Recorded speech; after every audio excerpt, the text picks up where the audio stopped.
একটি cashless transaction system এবং credible and authentic financial reporting system প্রতিষ্ঠা করতে হবে। আপনারা দেশের অর্থনীতির চালিকা শক্তি। আপনাদের বিনিয়োগ ও কর্মসংস্থান সৃষ্টি ছাড়া দেশের উন্নয়ন সম্ভব নয়। আধুনিকায়ন, সম্প্রসারণ এবং অংশীদারিত্বের মাধ্যমে আধুনিকায়ন, এন্ড টু এন্ড অটোমেশন।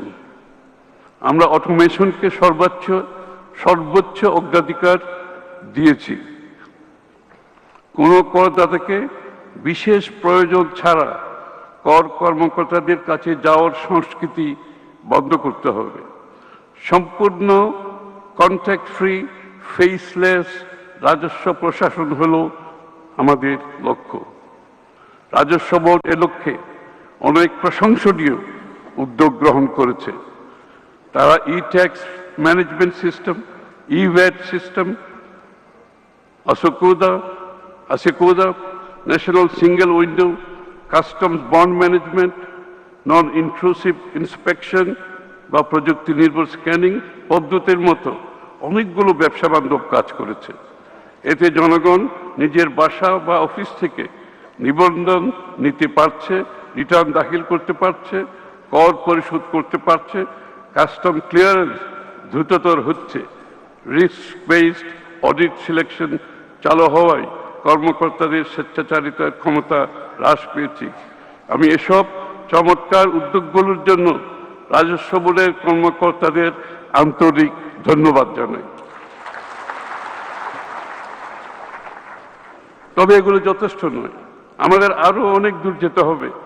করদাতারা যেন কোনোভাবেই হয়রানির শিকার না হন সেদিকে কঠোর নজরদারি নিশ্চিত করতে হবে।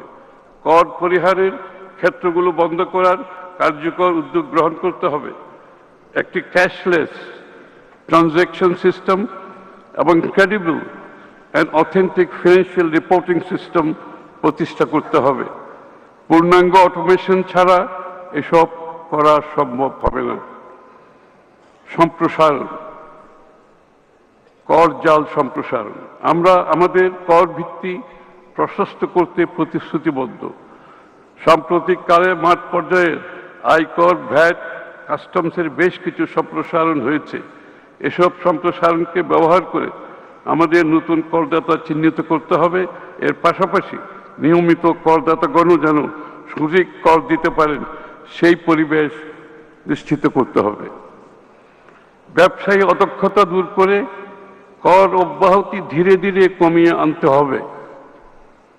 ব্যবসায়ীদের আমি এই কথাটা একটু বলতে চাই, কর অব্যাহত ক্রমান্বয়ে কমতে হবে।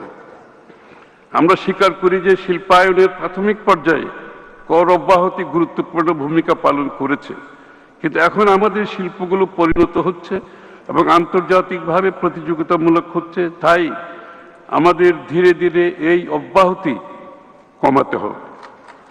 এটি শুধুমাত্র আমাদের রাজস্ব বাড়াবে না, বরং সকল ব্যবসার জন্য একটি লেভেল প্লেইং ফিল্ড সৃষ্টি করবে। তৃতীয়ত এবং সবচেয়ে গুরুত্বপূর্ণ, জনগণ তথা বেসরকারি খাতের আস্থা অর্জন, যেটা আপনারা নিজেরাই বলেছেন আপনাদের বক্তব্যে। সরকার ব্যবসার পথের কাঁটা নয়। আমরা প্রবৃদ্ধি সহায়ক পরিবেশ তৈরি করতে চাই। আমাদের লক্ষ্য একটি স্থিতিশীল, প্রেডিক্টেবল ও ব্যবসা বান্ধব পরিবেশ তৈরি করা। বিনিয়োগ আকর্ষণের জন্য নীতি স্থিতিশীলতা অত্যন্ত জরুরি। আমরা এই বছরের বাজেটে কাস্টমস, আয়কর, ভ্যাট আইনে বেশ কিছু সংস্কার করেছি, যাতে করদাতাদের হয়রানি বন্ধ হয় এবং একটি আস্থাভিত্তিক ব্যবস্থা গড়ে তোলা যায়। কর প্রদানকে আরও সহজ করতে হবে। করদাতাদের যেন তাদের নিয়মিত কাজ ফেলে আদালতে সময় ও অর্থ অপচয় করতে না হয়, সেদিকে সকল পক্ষকে দায়িত্বশীল ভূমিকা পালন করতে হবে। রাজস্ব সংক্রান্ত বিরোধ বছরের পর বছর ঝুলে থাকা কারো জন্য মঙ্গলজনক নয়, না সরকারের জন্য না ব্যবসার জন্য। তাই অল্টারনেটিভ ডিসপিউট রেজলিউশন, এডিআরকে আরও কার্যকর করতে হবে। যেখানে সম্ভব দীর্ঘ লিটিগেশন এর পরিবর্তে দ্রুত, ন্যায়সঙ্গত এবং স্বচ্ছ নিষ্পত্তির ব্যবস্থা করতে হবে।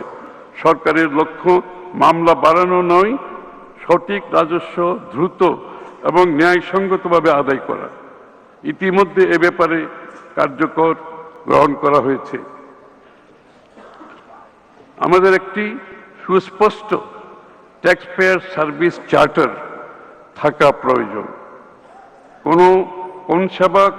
কোন সেবা কতদিনের মধ্যে পাওয়া যাবে, কোন কর্মকর্তার কি দায়িত্ব, অভিযোগ কোথায় করা যাবে এবং কতদিনের মধ্যে তা নিষ্পত্তি হবে, এসব বিষয়ে করদাতার স্পষ্ট অধিকার থাকতে হবে। রাজস্ব প্রশাসনের পারফরমেন্স শুধু কত টাকা আদায় হলো তা দিয়ে নয়, ট্যাক্স পেয়ার স্যাটিসফ্যাকশন এবং সার্ভিস ডেলিভারি দিয়েও মূল্যায়ন করতে হবে। রাজস্ব আহরণের যেসব দর্শন রয়েছে তার একটি গুরুত্বপূর্ণ স্তম্ভ হলো করদাতার সেবা নিশ্চিত করা। রাজস্ব বোর্ড এখন কেবল রাজস্ব আদায়কারী প্রতিষ্ঠান নয়, আপনারা একজন ব্যবসায়ীর আর্থিক যাত্রার সঙ্গী। আপনাদের কর্মকাণ্ডে করদাতারা যেন কর দিয়ে গর্ববোধ করেন এবং সরকারের উন্নয়ন কর্মকাণ্ডে সরাসরি অংশীদার হিসেবে নিজেদের মনে করেন, নিজেরা মনে করেন তা নিশ্চিত করতে হবে। না, ব্যবসায়ী সম্প্রদায়ের প্রতি আমার আহ্বান, আমি এখন ব্যবসায়ী সম্প্রদায়ের প্রতি বিশেষভাবে বলতে চাই, আপনারা দেশের অর্থনীতির চালিকা শক্তি। আপনাদের বিনিয়োগ ও কর্মসংস্থান সৃষ্টি ছাড়া দেশের উন্নয়ন সম্ভব নয়। আমি প্রতিশ্রুতি দিচ্ছি যে সরকার সবসময় আপনাদের পাশেই থাকবে। তবে আমি আশা করব আপনারা সরকারের এই রাজস্ব লক্ষ্য অর্জনে সহযোগিতা করবেন।